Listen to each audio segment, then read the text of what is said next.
I'd like to introduce you to a lawyer named Mr. Clay. There once was a lawyer they called Mr. Clay.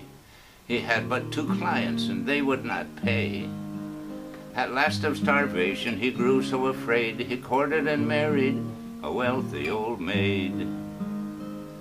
At the wedding the lawyer made one big mistake. 'Twas not in omitting the wine nor the cake.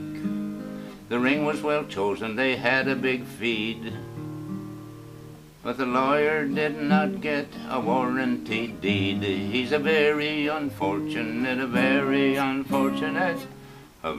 unfortunate man. That night in their chamber the lady arose. She began to prepare to retire and repose. Her husband sat near her, admiring her charms. It gave him such pleasure to hold in his arms that lovely girl. She went to the washstand to bathe her fair face, and thus she destroyed all her beauty and grace. The rose in her cheek quickly grew very faint, and he saw on the towel 'twas nothing but paint. He's a very unfortunate, a very unfortunate, a very unfortunate man. She went to the mirror to let down her hair, and when she had done so her scalp was all bare. Said she, "Don't be frightened to see my bald head. I'll put on my cap when I get into bed." He's a very unfortunate, a very unfortunate, a very unfortunate man. She hung her false hair on the wall on a peg, and then she proceeded to screw off one leg. Her trembling husband thought surely he'd die when she asked him to come and take out her glass eye. He's a very unfortunate, a very unfortunate, a very unfortunate man.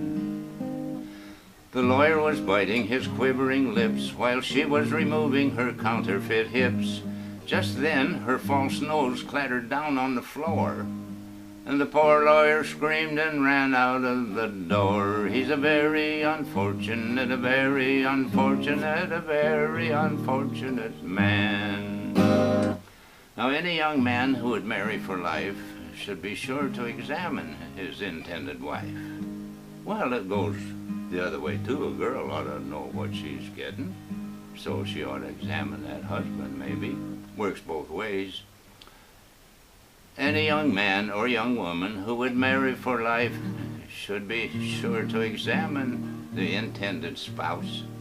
Remember the lawyer who trusted his eyes, and a little bit later got quite a surprise. He's a very unfortunate, a very unfortunate, a very unfortunate man.